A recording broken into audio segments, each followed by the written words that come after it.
after the warm-up, John was saying how we're going to see how my weight goes up naturally. I was like, naturally, John? You forgot who I am? I'm really proud of him. Proud to call him coach. Love you, John.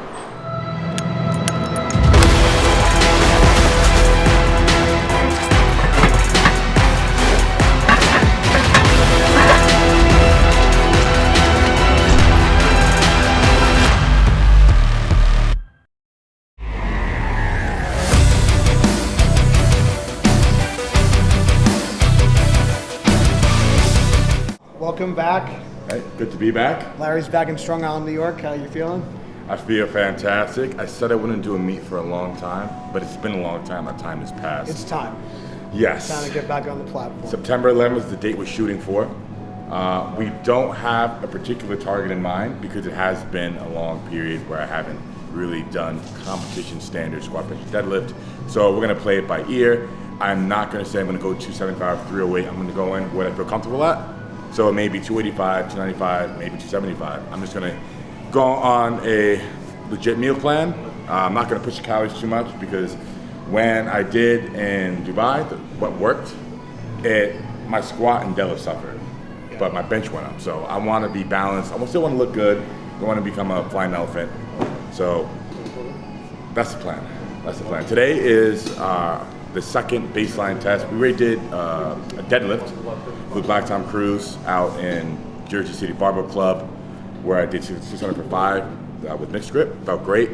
Haven't used mixed grip in a long time. So today we're going to be getting into wraps, right?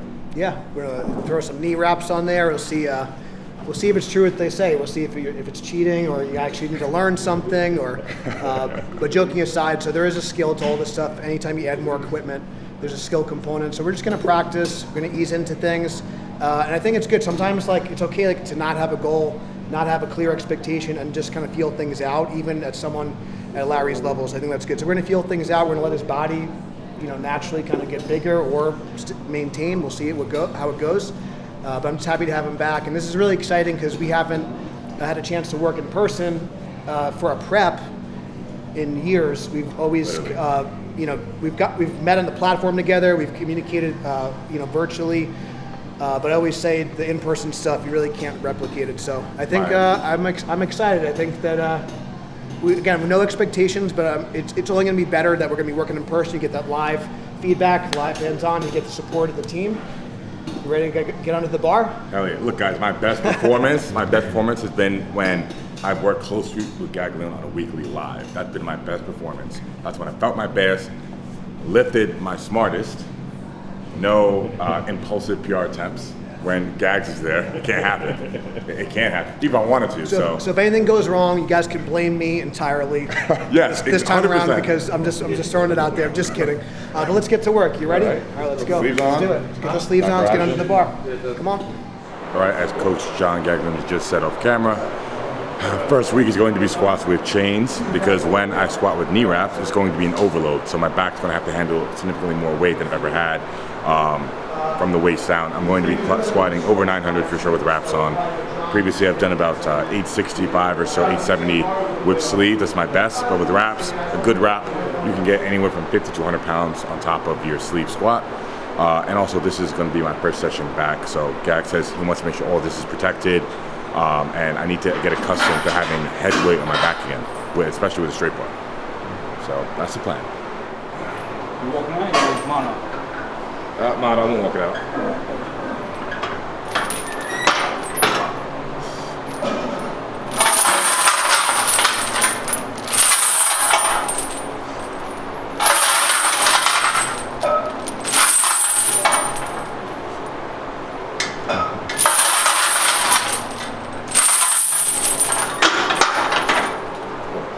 So it's actually good to be in this group setting, taking 10, 15 minutes in between sets.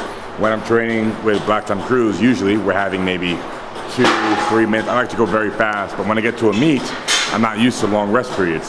So I end up getting cold and psyching myself out. The adrenaline takes a nosedive. This is actually good preparation for a meet. This kind of rest period, 10, 15 minutes. This is meet conditions right now. 10, 15 minutes in between each set.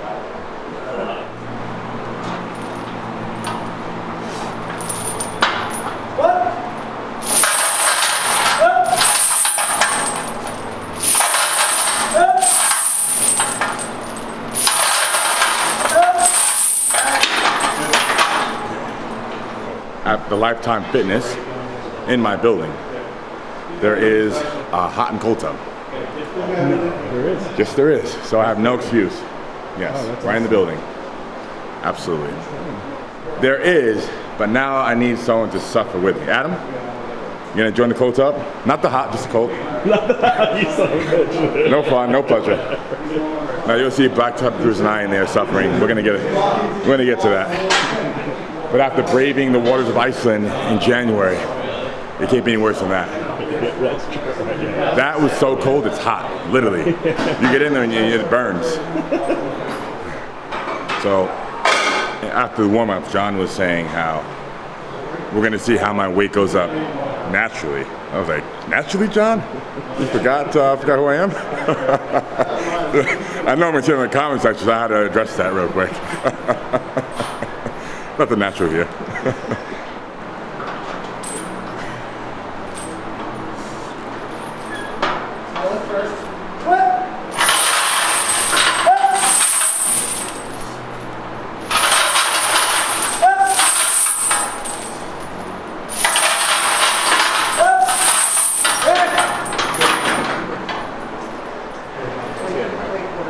So, what was that at the top? About 160 plus 2 blues? Yeah, it's 240 on that bar. It's a massive squat bar. It sure is. I think it's the Mastodon. I think that's really what it's called. So it's 60-pound squat bar. So you get 240 bar weight, 160 pounds of chains. You guys could do the math. We'll put the math here somewhere. Here, right there. Yes. But, Adam? but yeah, we're not really too worried about like necessarily what the weight is. We want to get some heavy load on your back. And the most important thing is we want to refine the technique. There's a skill to using the monolift, and there's a skill to using knee wraps. So that's like kind of the most important goal for the next 2 weeks, and then we'll hit the ground running with the training. All right, feeling good? Oh yeah. Looks like you're moving well. You know what? I feel surprisingly good. Getting in the hole is not too Might have bad. been that boring stretching that we did that no one cares about, but maybe, Don't worry about that stretching, guy. You don't need to do it. Don't worry about the it. boring warm-up. Who wants to do that?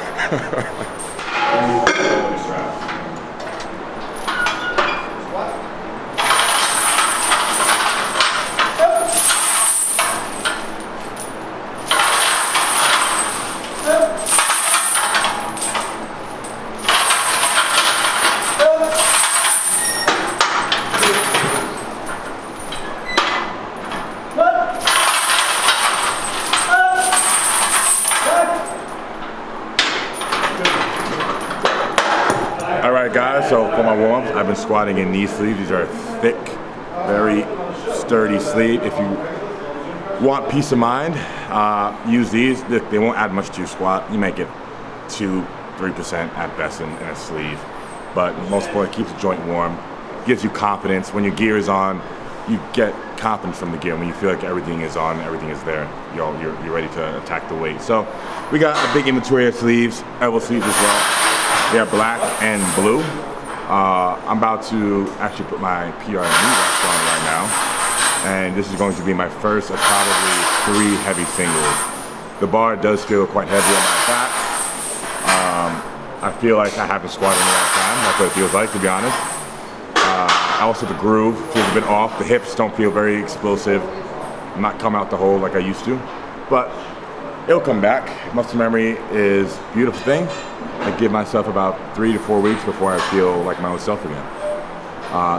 It's brilliant to be back in Strong Island with the greatest coach in powerlifting. He didn't hear me, but he'll see the title of the video. I was like, all right, the greatest coach of powerlifting, you get John Gaglione. If you're a long-time follower, you may be thinking to yourself, that's only half of John. And you're right, he lost over 100 pounds. He's made an excellent transformation, and you know what? He actually had, look at that, look at that, look at this stud. What is that? That's not the John I know. Let's call him. We have a new name for him. He made an amazing transformation. Over 100 pounds down, actually shredded, vascular, maintained a lot of his strength. And you know what? I give him a lot of respect. He did it naturally. He actually did.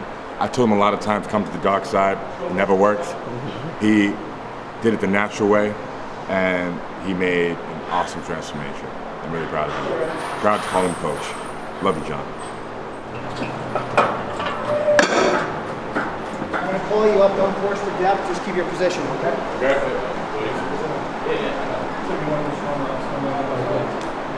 You know what? Good. This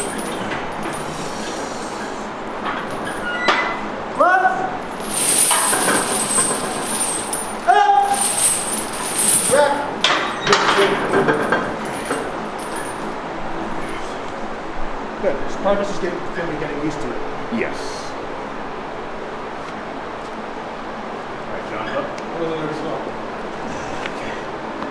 John, you take this?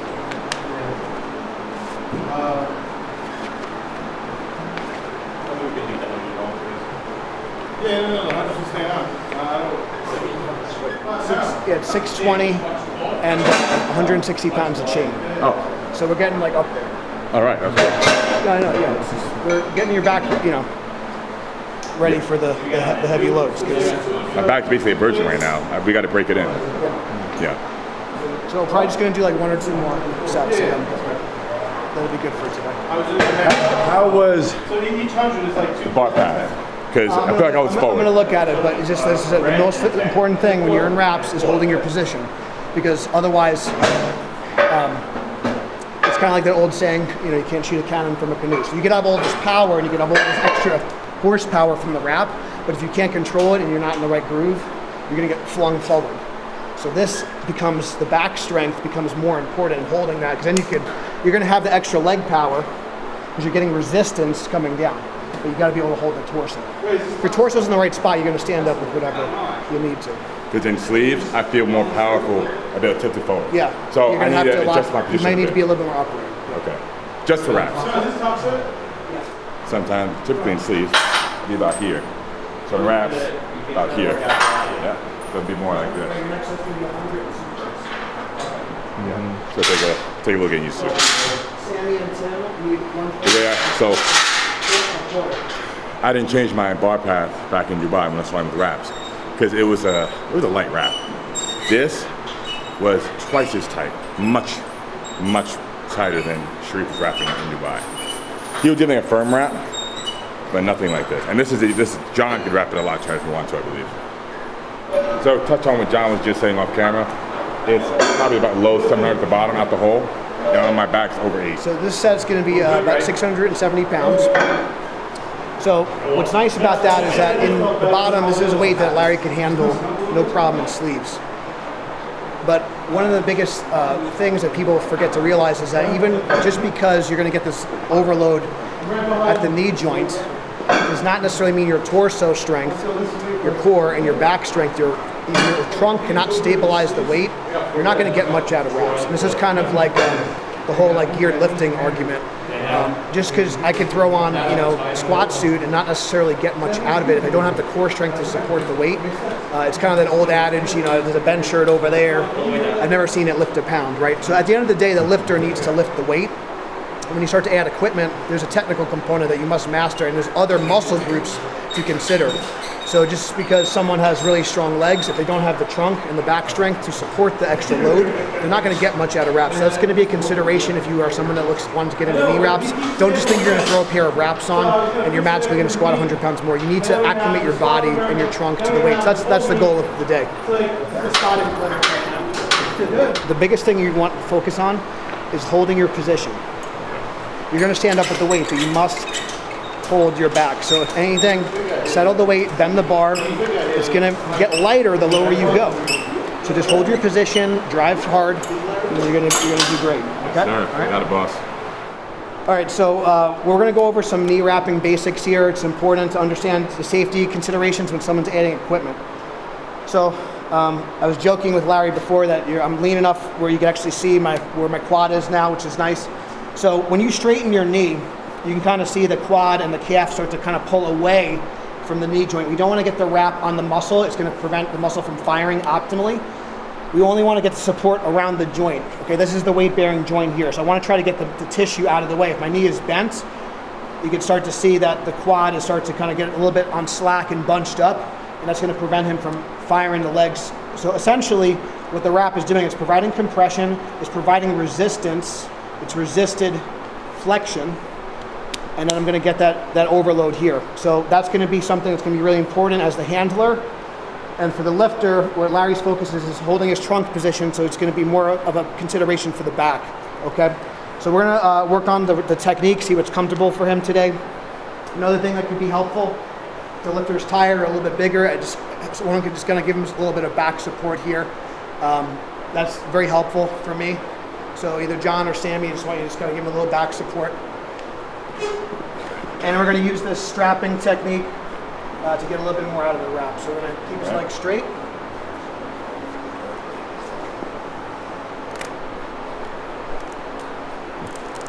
Usually you want to start wrapping someone when they're about in the hole, depending on how fast you wrap. Because in a competition, if you're not ready, once they say the bar is loaded, you get 1 minute. So you want to make sure that the wraps are on, so you're not rushing. So the lifter's going to hold the wrap in place here.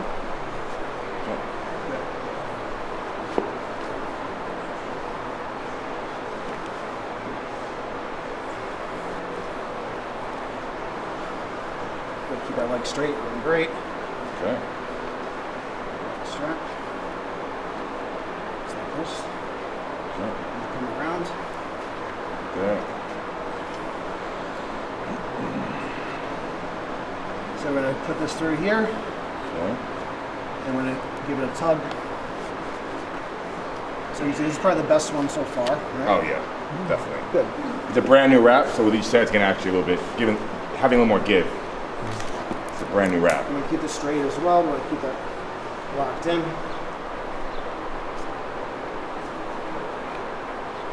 Leg straight.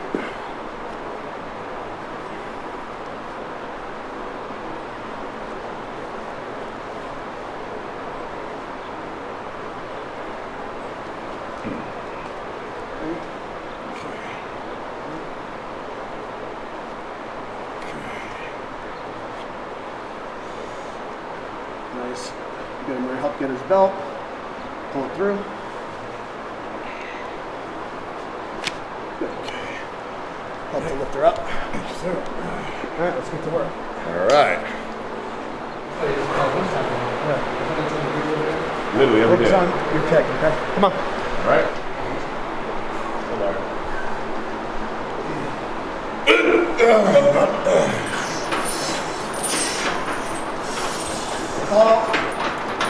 Fall. One. Open. Go. Wrap.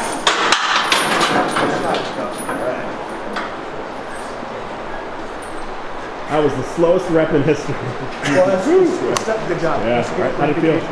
Out of the hole felt good. Okay. Yeah. Out of the hole felt good. Like John said, I was on the way down, getting those shoulder blades together as tight as I could. My torso felt a bit more upright than the previous set, but that was a long way down. I think that's good for today. Is that great? I'm happy with that. I'm very happy with that. Yes, first day. That Ray.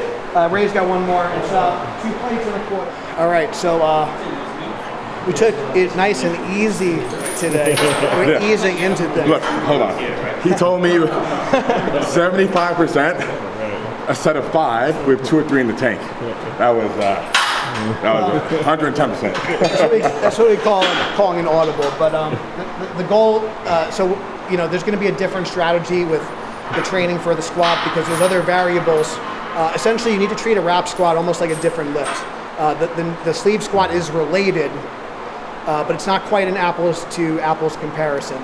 Maybe it's like an orange, or I don't know if there's a fruit that's closely related to an apple, but it's a little bit different when you start to add equipment. And this is kind of an argument. So it's a different lift. It's going to be different mechanics of the lift, different strength curve. You're going to get that assistance where you're weaker, and it becomes more of an exercise in holding your trunk in position in order to maximize what you can get out of the knee wrap. So as far as goals for today, overload the back, practice the technique. We got a good groove with what's a good starting point for the technique that's going to allow Larry to squat and get some carryover. And when we say carryover, like compared to what he could do in sleeves versus reps, we want to have a high carryover. And that carryover is going to be different depending on your technique, your strengths, your weaknesses. We did a 670-pound squat, which is kind of a lower percentage weight, but we added accommodating resistance where it's heavier at the top. Because one of the things we want to do is overload the upper back musculature, but still reduce the stress in the bottom where he's the most vulnerable. So 670 pounds in the bottom, but we added 160 pounds of chain weight, so when he stands up with that weight, it's about 830 pounds at the top, which is pretty close to, your best sleeve squat in competition is 870. The second best sleeve squat in competition, I believe, is 840? Well, yes. And I think it was 810. You did a 275 class, so that's a good starting point. We got a lot of time to build. We're going to do some straight weight singles next week for Independence Day. We're doing squats for America. Yes, and sir. I can't wait. Good old America. Right. John, it's been a pleasure to be back. Thanks for having me. We're doing work. Yes, Doing sir. Time fast.